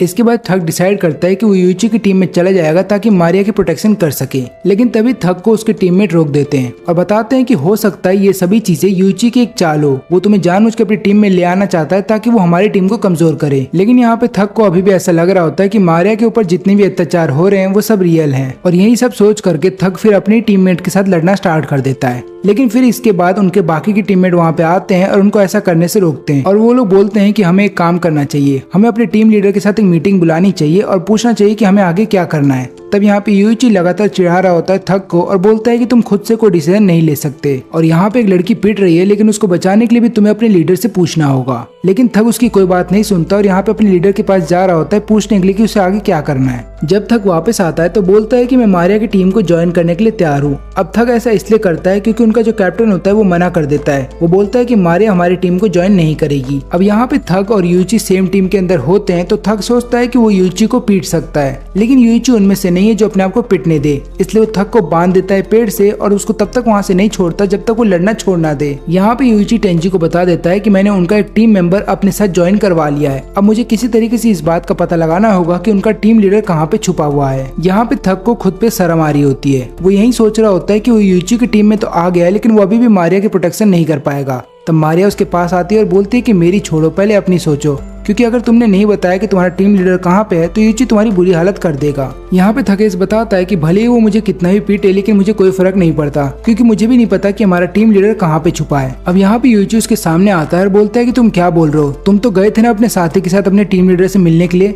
तब यहाँ पे थक बताता है कि एक्चुअली में जो मेरा साथी है उसने केवल फोन पे कॉल किया था टीम लीडर को और उसने फिर मेरे को बताया कि उन्होंने क्या बोला है। और यहाँ पे फिर यूइची समझ जाता है कि इनके साथ जो ये लड़का है जिसके बाल लाल हैं वही इनका टीम लीडर है। न केवल टीम लीडर बल्कि इस पूरी टीम का मास्टरमाइंड भी यही है और जितने ही फैसले आज तक इन टीम ने लिए हैं वो सब इसी के द्वारा लिए गए हैं। यूइची सोचता है कि अच्छा वो मुझे पहले ही पता चल गया, अगर मुझे बाद में पता चलता तो मेरा प्लान फ्लॉप हो जाता। तभी यूइची को किसी का कॉल आता है जो कि अपोनेंट का ट्रू लीडर होता है। वो बोलता है यूइची को कि अच्छा वो तुमने थक को अपनी टीम में ले लिया, वो एक टाइम बॉम्ब की तरह है और बहुत जल्द तुम्हें पता चल जाएगा कि हम उसे टाइम बॉम्ब क्यों बोलते हैं। अब यहाँ पे सुपरवाइजर बताते हैं कि जो लाल बालों वाला लड़का है वो बहुत ज्यादा स्मार्ट है और वो घर पे रह करके बोर हो रहा था, इसलिए उसने इस गेम को ज्वाइन किया था। इसका हाइट बहुत ही छोटा है लेकिन इसका दिमाग सबसे बड़ा है और इसने पहले तो ब्लैकमेल किया कैप्टन को और फिर आगे चल करके उसकी जगह ले ली। यहाँ पे चेहरा तो कैप्टन का है लेकिन सारे फैसले ये खुद लिया करता था। यहाँ पे यूची समझ जाता है कि थक को टाइम बम क्यों बोला जाता है, क्योंकि थक को लगातार गुस्सा आता रहता है और कहीं गलती से अगर उसने अपोनेंट की टीम के किसी भी प्लेयर को पीट दिया तो यहाँ पे यूची हार जाएगा। इसका मतलब ये भी है कि यूची को लगातार यहाँ पे थक के ऊपर नजर रखनी होगी, लेकिन अगर यूची ऐसा करता है तो वो ये चीज नहीं देख पाएगा कि उसके अपोनेंट क्या कर रहे हैं। ऊपर से अपोनेंट की टीम के 2 मेंबर भी वहाँ पे आ जाते हैं और वो लोग लगातार यूची और यहाँ पे मारिया के ऊपर नजर रख रहे होते हैं। फिर मारिया जब 2 मिनट के लिए कहीं पे जा रही होती है तब लीडर उनके पीछे आ जाता है। अभी लीडर बोलता है कि मुझे पता है कि तुम गेम की तरफ से आई हो, यानी कि मैनेजमेंट की टीम की तरफ से हो। मारिया उससे पूछती है कि तुम्हें कैसे पता चल गया। लीडर बताता है कि जब यूची और टेंजी यहाँ पे आए थे तो उन्हें 3 दिन तक भूखा रखा गया था और उनके चेहरे पे ये नजर भी आ रहा था, लेकिन जब तुम्हें इंट्रोड्यूस किया गया था तो तुम्हारे चेहरे पे ऐसा कुछ भी नहीं था, जिसको देखने के बाद मैं समझ गया कि तुम मैनेजमेंट की तरफ से हो। मैं तुमसे बस इतना चाहता हूँ कि तुम यूची को धोखा दे दो और हमारी टीम में आ जाओ, लेकिन मारिया इसके लिए मना कर देती है। तब लीडर बोलता है कि क्या तुम नहीं देखना चाहते कि किस तरीके से यूची का हर एक प्लान फेल हो जाए और बाद में वो खुद पे रोए कि उसका सारा प्लान फेल हो गया। मारिया बोलती है कि हाँ मैं देखना तो चाहती हूँ, इसलिए मारिया यहाँ पे चली जाती है यूची के पास और बोलती है कि मुझे टेंजी का लोकेशन चाहिए। यहाँ पे यूजी उसको लोकेशन दे देता है। इसके बाद मारिया जाती है और लीडर को और उसकी पूरी टीम को सच्चाई बता देती है कि टेंजी कहाँ पे है। इसके बाद टेंजी को ढूंढ लिया जाता है और फिर मनाबू बोलता है कि ये गेम खत्म हो गया है और वो सबको एक जगह पे बुलाता है। इसके बाद मनाबू बताता है कि इस गेम को किसी और ने नहीं बल्कि यूची की टीम ने जीता है। अब ये बात सुनते ही यहाँ पे लीडर चौंक जाता है। वो पूछता है कि ऐसा कैसे हो सकता है। तो होता यूं है कि जब हर कोई टेंजी को ढूंढने के लिए चला जाता है तब यहाँ पे थग और यूची अकेले होते हैं और यहाँ पे फिर वो कॉल करता है इनके कैप्टन को और बोलता है कि मैं थग को तब तक पीटता रहूंगा जब तक कि तुम क्विट ना कर दो। यूची ऐसा करना तो नहीं चाहता था, लेकिन उसे करना पड़ता है और वो यहाँ पे लगातार थग को पीट रहा होता है। लेकिन यहाँ पे थग अपने कैप्टन से बोलता है कि चाहे कुछ भी हो जाए उस बटन को मत दबाना। यूची बोलता है कि मुझे पता है कि तुम दोनों एक ही बास्केटबॉल टीम में हुआ करते थे और गलती से एक शॉट के दौरान तुम्हें इंजरी हो गई थी और उस इंजरी का मेन कारण थग था, इसलिए आज मैं थग को वैसा ही दर्द देने वाला हूँ, यानी कि मैं उसकी एक एक करके हड्डी तोड़ता रहूंगा जब तक कि तुम उस बटन को ना दबा दो। और ऊपर से मुझे ये बात भी पता है कि तुम ही वो हो जिसने की पैसा लेके रखा था इन गेम वालों से और तुम्हारी वजह से आज तुम्हारी पूरी टीम इस गेम के अंदर है। अब इसके बाद थग की हड्डी टूटने की आवाज आ रही होती है, जिसके बाद कैप्टन समझ जाता है कि यूची जो बोल रहा है वो सच है और यहाँ पे रो रहा होता है ये सोच करके कि थग को कितना तकलीफ हो रहा होगा, इसलिए ना चाहते हुए भी यहाँ पे कैप्टन बटन दबा देता है। फिर इसके बाद कैप्टन सबसे माफी मांगता है कि मैंने क्विट कर दिया, उसके लिए मुझे माफ कर देना और ऊपर से मुझे इन गेम वालों से पैसा इसलिए लेना पड़ा क्योंकि मेरी फैमिली का बिजनेस डूब गया था और मुझे टूर्नामेंट में पार्टिसिपेट भी करना था। ये लोग यहाँ पे गेम तो हार जाते हैं, लेकिन कैप्टन को अभी भी गुस्सा होता है यूची पे और वो लगातार उसको पीट रहा होता है। तब थग आकर के उसको रोकता है और बोलता है कि रुक जाओ, उसने मेरा एक भी हड्डी नहीं तोड़ा है, बल्कि उसने खुद की उंगली को तोड़ लिया ताकि तुम्हें यकीन आ जाए कि वो मेरे को तकलीफ दे रहा है, जिसके बाद तुमने वो बटन दबा दिया और हम गेम को हार गए। ये लोग गेम को तो हार जाते हैं, लेकिन यहाँ पे इन लोगों को प्राउड होता है कि इनके कैप्टन ने थग को कुछ भी नहीं होने दिया, क्योंकि अगर ये गेम जीतने के लिए ये लोग थग को पिटने देते तो ये लोग कभी भी कैप्टन की रिस्पेक्ट नहीं करते। यहाँ पे यूची बताता है कि मुझे भी पता है कि मारिया जो है वो गेम की तरफ से, यानी कि उनके मैनेजमेंट की टीम की तरफ से, और यही कारण था कि मैंने मारिया को धक्का दे दिया था,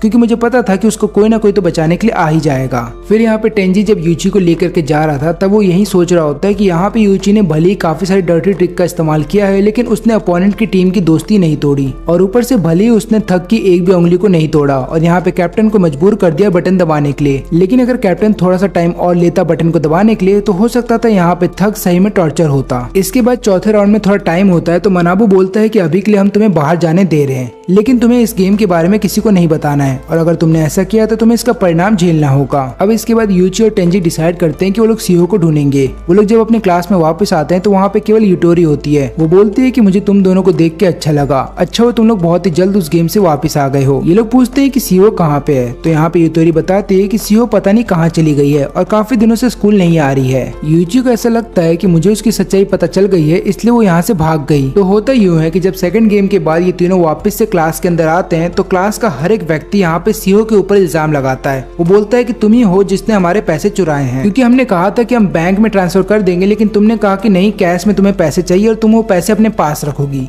इसके बाद यहाँ पे सीबे जो है वो बताना चाहता था सबको सच्चाई कि एक्चुअली में पैसे टेंजी ने चुराए हैं, लेकिन अगर वो ऐसा करता है तो गेम के रूल को तोड़ देगा। इसलिए यहाँ पे सीबे जो है सामने आता है और बोलता है कि चिंता मत करो, मैं तुम सबके पैसे कल लौटा दूंगा। और इसके कुछ दिन बाद हम देखते हैं कि सीबे के फादर को अरेस्ट कर लिया जाता है, क्योंकि यहाँ पे हर किसी को पता चल गया था कि सीबे के फादर ने क्या क्या क्या गलत काम किए हैं और इसी वजह से उन्हें अरेस्ट कर लिया जाता है। लेकिन यहाँ पे यूची समझ जाता है कि एक्चुअली में सीबे ने जाकर के अपने फादर को सारी सच्चाई बताई होगी और बोला होगा कि उसको 2 मिलियन येन किस लिए चाहिए और यही कारण है कि उसके फादर को अरेस्ट कर लिया गया। अगले दिन सीबे सबसे माफी भी मांगता है कि मैं तुम्हारे पैसे नहीं लौटा पाऊंगा, लेकिन यहाँ पे सब लोग उसको बुली करने लगते हैं। यहाँ पे सीओ के साथ भी यही हो रहा था, इसलिए दोनों ही स्कूल से बाहर चले जाते हैं और उस दिन के बाद से दोनों स्कूल आना बंद कर देते हैं। ये लोग जब सीबे के घर जाते हैं उससे मिलने के लिए तो इन्हें पता ये चलता है कि सीबे के फादर की डेथ हो गई है और यहाँ पे उसके मर्डर का इल्जाम किसी और पे नहीं बल्कि सीबे के ऊपर लगा दिया गया है। सीबे जब यहाँ पे टेंजी और यूची को देखता है तो वो समझाने की कोशिश कर रहा होता है कि मैंने खून नहीं किया। यहाँ पे टेंजी उसकी मदद के लिए आगे बढ़ रहा होता है, लेकिन यूची उसको ऐसा करने से रोक देता है। यूची यहाँ पे ऐसा इसलिए करता है क्योंकि उसको डर था कि कहीं टेंजी जोश में आकर के गेम के बारे में सबको बता ना दे। अब यहाँ पे टेंजी देखता है कि सीओ के फादर यहाँ पे लेकर के जा रहे हैं सीबे को और यहाँ पे टेंजी बताता है कि जब मेरे फादर की डेथ हुई थी तब वहाँ पे सीओ के फादर थे।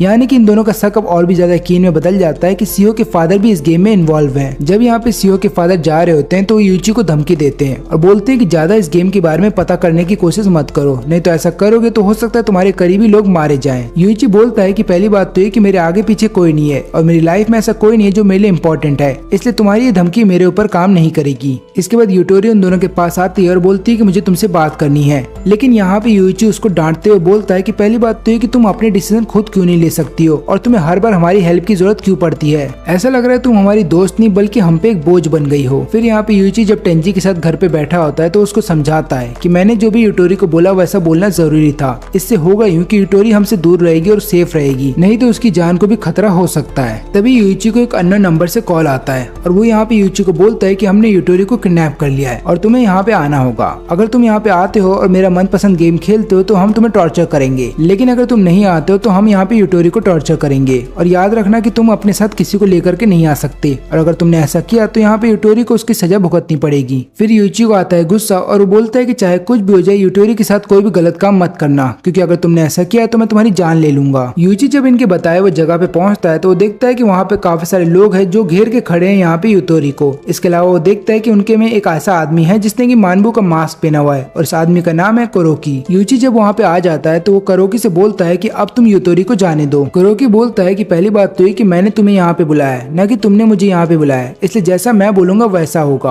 और ऊपर से मुझे तुम्हारे काफी सारे सीक्रेट्स पता है जो मैं सबको अगर बता दूं तो सोचो तुम्हारा इमेज क्या रहेगा। यहाँ पे यूची नहीं चाहता था कि उसकी सीक्रेट के बारे में सबको पता चल जाए, इसलिए वो बोलता है कुरोकी से कि ठीक है मैं तुम्हारा गेम खेलने के लिए तैयार हूँ। कुरोकी फिर गेम समझाता है। वो बोलता है कि इस गेम में टोटल 3 राउंड होंगे जहाँ पे हर राउंड में तुम्हें फिजिकली टॉर्चर किया जाएगा, लेकिन यहाँ पे यूटोरी चाहे तो उस पनिशमेंट को खुद के ऊपर ले सकती है। लेकिन यहाँ पे यूटोरी को जब टॉर्चर किया जाएगा तो उसमें दर्द कम होगा, लेकिन जब यूटोरी को टॉर्चर किया जाएगा तो तब तुम बीच में नहीं बोल सकते। अगर तुमने ऐसा किया तो तुम दोनों को ही टॉर्चर किया जाएगा। तो देखा जाए तो यहाँ पे यूटोरी के ऊपर सारा फैसला है कि वो खुद को चुनती है टॉर्चर के लिए या फिर यूची को। तो पहला राउंड स्टार्ट होता है जहाँ पे एक बहुत ही हट्टा कट्टा आदमी उन्हें पंच मारेगा। अगर यूटोरी खुद को चुनती है इस टॉर्चर के लिए तो उसे केवल एक ही पंच मारा जाएगा, लेकिन अगर वो यूची को चुनती है तो यूची को टोटल 3 पंच मारे जाएंगे। लेकिन अगर यूटोरी यहाँ पे कुछ भी नहीं बोलती तो लास्ट में यूची को ही टॉर्चर किया जाएगा। अब यहाँ पे जब यूटोरी से पूछा जाता है कि तुम किसको चाहती हो टॉर्चर करना, खुद को या फिर यूची को, लेकिन यहाँ पे यूटोरी कोई जवाब नहीं दे रही थी। फिर यहाँ पे यूची उसको सिग्नल करता है बॉडी के जरिए कि मैं इस टॉर्चर को झेल लूंगा। यहाँ पे कुरोकी बोलता है कि भले ही तुमने बात नहीं की लेकिन तुमने अपनी बॉडी का इस्तेमाल किया, इसलिए अब टॉर्चर तुम्हें झेलना होगा। इसके बाद यूची को लगातार 3 पंच मारे जाते हैं, लेकिन यहाँ पे यूची सोचता है कि ये पंच बहुत ही हल्के थे क्योंकि कैप्टन ने जो पंच मुझे मारा था वो अलग ही लेवल का था। इसके बाद यूटोरी बोलती है कि चिंता मत करो, सेकंड वाला टॉर्चर मैं अपने ऊपर झेल लूंगी। तभी कुरोकी जो है यूटोरी का हाथ टेबल के ऊपर रखता है और बोलता है कि इस वाले टॉर्चर के अंदर तुम्हारे नेल्स को उखाड़ा जाएगा। अब जैसे ही यहाँ पे यूटोरी का नेल उखाड़ा जा रहा था तो लगातार उसमें से खून निकल रहा था और यूटोरी डर रही थी। तब यूची सामने आ जाता है और बोलता है कि उसका हाथ छोड़ो और मेरा हाथ पकड़ लो। कुरोकी बोलता है कि यहाँ पे तुम्हारे अब 3 नेल उखाड़े जाएंगे। तो यहाँ पे यूची बोलता है कि अपनी बकवास बंद करो और जल्दी करो। फिर यूची के जब तीनों नेल उखाड़ दिए जाते हैं तब यहाँ पे यूची बोलता है कि तुम जैसे इतने सारे लोग इस पागल आदमी की बात कैसे सुन सकते हो। कुरोकी बताता है कि ये लोग मेरी बात इसलिए सुनते हैं क्योंकि मैं बहुत ही ज्यादा ताकतवर हूँ और ऊपर से मैं स्मार्ट हूँ, और सबसे आखिरी बात कि मैं अपने दोस्तों को धोखा नहीं देता। फिर आखिरी राउंड में कुरोकी बोलता है कि तुम्हारे पास 2 ऑप्शन है, या तो तुम यूटोरी को चुनो जिसके पूरे कपड़े उतार दिए जाएंगे और उसके बाद उसको हमारे सामने डांस करना होगा, या तो तुम खुद को चुन सकते हो जहाँ पे तुम्हारे हाथ के ऊपर लगातार 3 बार चाकू से वार किया जाएगा और तुम दोनों के पास सोचने के लिए केवल 1 मिनट है। अब यहाँ पे यूतोरी डर रही थी कि वो क्या करे, तब वो बोलती है यूची से कि तुम जो भी फैसला लोगे मैं उसको मान लूंगी। यूची यहाँ पे कुछ भी नहीं सोचता और बोलता है कि ठीक है, ये टॉर्चर मैं अपने ऊपर झेलने के लिए तैयार हूँ। इसके बाद कुरोकी 3 बार हमला करता है चाकू से उसके हाथ पे और फिर बोलता है कि अब ये गेम खत्म हुआ और तुम दोनों यहाँ से जा सकते हो। लेकिन यूची इसके लिए तैयार नहीं था। वो बोलता है कि मुझे इस गेम को और खेलना है। लेकिन इससे पहले वो यूतोरी को बोलता है कि तुम्हें बुरा फील करने की कोई जरूरत नहीं है, क्योंकि इन लोगों ने जानबूझ के तुम्हें किडनैप किया था। इनका मेन मकसद तो यही था कि ये लोग मुझे नुकसान पहुंचाना चाहते थे और अब तुम यहाँ से जा सकती हो, क्योंकि अगर तुम यहाँ से नहीं गई तो हो सकता है तुम कुछ ऐसा देखो जो तुम्हें नहीं देखना चाहिए था। लेकिन यहाँ पे यूतोरी नहीं जाती और बोलती है कि मैं अब तुम्हारा साथ दूंगी। यूची फिर यहाँ पे कुरोकी को बोलता है कि अगर तुम मेरे साथ एक गेम खेलते हो तो मैं तुम्हें 10 मिलियन येन दूंगा, और तुम्हें तो मेरे पास्ट के बारे में सब चीज पता है, तो तुम्हें तो पता ही होगा कि मेरे पास 10 मिलियन से भी ज्यादा है। कुरोकी इसके लिए मान जाता है। फिर यूची बोलता है कि हम लोग रॉक पेपर सीजर का एक नॉर्मल गेम खेलेंगे। अब इस गेम में होगा यूं कि अगर मैं हारता हूँ तो मैं वादा करता हूँ कि मैं तुम्हें 10 मिलियन येन दूंगा, लेकिन अगर तुम हार गए तो मैं तुम्हारी एक एक करके फिंगर को काट दूंगा। अब फिंगर कटेंगी एक पैटर्न के अकॉर्डिंग, जैसे कि अगर तुम्हारा सीजर आया तो तुम्हारी 2 फिंगर काटी जाएंगी, अगर तुम्हारा पेपर आया तो तुम्हारी 5 फिंगर काटी जाएंगी, और अगर तुम्हारा रॉक आया तो तुम्हारा कुछ भी नहीं काटा जाएगा। लेकिन यहाँ पे यूची के हाथ पे बैंडेज बंधा हुआ है। इसका मतलब ये है कि यूची केवल रॉक का इस्तेमाल कर सकता है या फिर पेपर का, और ये बात कुरोकी समझ जाता है और उसको ऐसा लगता है कि ये गेम बहुत ही सिंपल होगा और वो आराम से हर एक गेम जीत जाएगा। यहाँ पे यूची ये भी बोलता है कि अगर यहाँ पे कुरोकी गेम को जीत गया तो वो उसके सभी टीममेट्स को भी पैसा देगा, और वो लोग फिर यहाँ पे कुरोकी को बोल रहे होते हैं कि तुम्हें ये गेम खेलना चाहिए। फिर कुरोकी गेम स्टार्ट होने से पहले पूछता है कि क्या होगा अगर हम दोनों के बीच में टाई हो गया, जैसे कि मैंने रॉक निकाला तुमने भी रॉक निकाला। तब यहाँ पे यूची बताता है कि कुछ भी नहीं होगा। यहाँ पे कुरोकी सोचता है कि अगर उसने सीजर का इस्तेमाल किया पहले राउंड में तो हो सकता है उसका 50-50 चांसेस हो जीतने का। यहाँ पे यूची समझ जाता है कि कुरोकी डरा हुआ है और उसको समझ में आ जाता है कि कुरोकी जो पहले राउंड में चलने वाला है वो ना तो पेपर चलेगा और ना सीजर, यानी कि वो रॉक का इस्तेमाल करेगा। और फिर कुरोकी को बोलता है कि गेम को स्टार्ट करो। पहले राउंड में दोनों ही रॉक का इस्तेमाल करते हैं, इसलिए पहला राउंड टाई हो जाता है। लेकिन जब सेकंड राउंड होता है तो यहाँ पे यूची जीत जाता है, क्योंकि यूची ने अपना दिमाग लगाया और उसने अपना दूसरा हाथ का इस्तेमाल किया और यहाँ पे सीजर निकाल के वो यहाँ पे कुरोकी से जीत जाता है। यहाँ पे कुरोकी बोलता है कि तुमने चीटिंग की है। तब यहाँ पे यूची बोलता है कि मैंने कोई चीटिंग नहीं की, मैंने तुमसे ये नहीं कहा था कि मैं अपने दोनों हाथ का इस्तेमाल नहीं कर सकता। अब कुरोकी यहाँ पे डर जाता है और वो अपने साथियों को बोलता है कि यूची को पकड़ लो। लेकिन तभी एन वक्त पे वहाँ पे टेंजी आ जाता है। वो अकेला नहीं आता बल्कि गेम के ऑर्गेनाइजर्स के साथ वहाँ पे आ जाता है। लेकिन इससे पहले ये लोग कुरोकी को वहाँ पे लेकर के जाए तो यहाँ पे यूची बोलता है कि अभी हमारा गेम बचा हुआ है, क्योंकि वो मुझसे हार गया था तो मुझे उसकी 5 फिंगर चाहिए। और यहाँ पे टीम के मैनेजमेंट भी उसकी मदद कर रहे होते हैं और बोलते हैं कि ठीक है, जैसा तुम्हें ठीक लगे तुम कर सकते हो। यूची यहाँ पे कुरोकी की फिंगर्स को काटने से पहले उसको बोलता है कि मैं तुम्हें एक मौका देता हूँ, तुम चाहो तो अपने साथी में से किसी को बुला सकते हो ताकि वो तुम्हारे बदले का पनिशमेंट झेल ले, और उस व्यक्ति की केवल एक ही फिंगर काटी जाएंगी। यहाँ पे कुरोकी लगातार रोते हुए बोलता है कि प्लीज मेरी मदद करने के लिए आ जाओ, लेकिन कोई भी उसकी मदद करने के लिए आगे नहीं आता। लेकिन यहाँ पे यूची का क्योंकि काफी सारा ब्लड लॉस हो गया है तो इसकी वजह से यूची बेहोश हो जाता है। इसके बाद सुपरवाइजर यहाँ पे कुरोकी को अपने साथ लेकर के जा रहे होते हैं और रास्ते में कुरोकी को बताते हैं कि किस तरीके से यूची ने तुमको बुद्धू बनाया। उसने तुम्हें स्टार्टिंग से मैनिपुलेट किया ताकि तुम्हें ये लगे कि वो केवल रॉक निकाल सकता है या फिर पेपर निकाल सकता है, और तभी उसने दूसरे हाथ से सीजर निकाल दिया। न केवल इतना ही बल्कि तुम्हारा जो ट्रस्ट तुम्हारे गैंग मेंबर के बीच में बना हुआ था उसको भी उसने तोड़ दिया। अब यहाँ पे मारिया इन दोनों को एक ऑप्शन देती है और बोलती है कि अगर तुमने सीबे को बचाने की कोशिश की तो तुम्हारे ऊपर 500 मिलियन येन का कर्जा आ जाएगा। अब ये बात सुनते ही लोग सोच रहे होते हैं कि इनको क्या करना चाहिए। अब यहाँ पे यूची को थोड़ी देर के लिए होश आता है और वो बोलता है कि हमें सीबे की जान बचानी होगी, हम उसको गेम के हवाले नहीं कर सकते, चाहे कुछ भी हो जाए। अब मेरे लिए मनी इंपॉर्टेंट नहीं है। और अब यहाँ पे यूची चला जाता है हॉस्पिटल में और यहाँ पे अब इन दोनों के ऊपर है कि उन्हें सीबे को कैसे बचाना है, और पूरा चौथा गेम इसी के ऊपर होगा। और इसी के साथ हमारा ये वीडियो भी खत्म होता है। इस एनिमे का केवल एक ही सीजन आया है और वो मैंने एक्सप्लेन कर दिया। अगर इस एनिमे का कोई सीजन 2 आता है तो मैं उसको भी एक्सप्लेन कर दूंगा। लेकिन तब तक के लिए अगर आपको वीडियो अच्छी लगी हो तो लाइक करें और चैनल को सब्सक्राइब करें, और अगर आपने वीडियो आखिर तक देखा है तो आप सभी का धन्यवाद।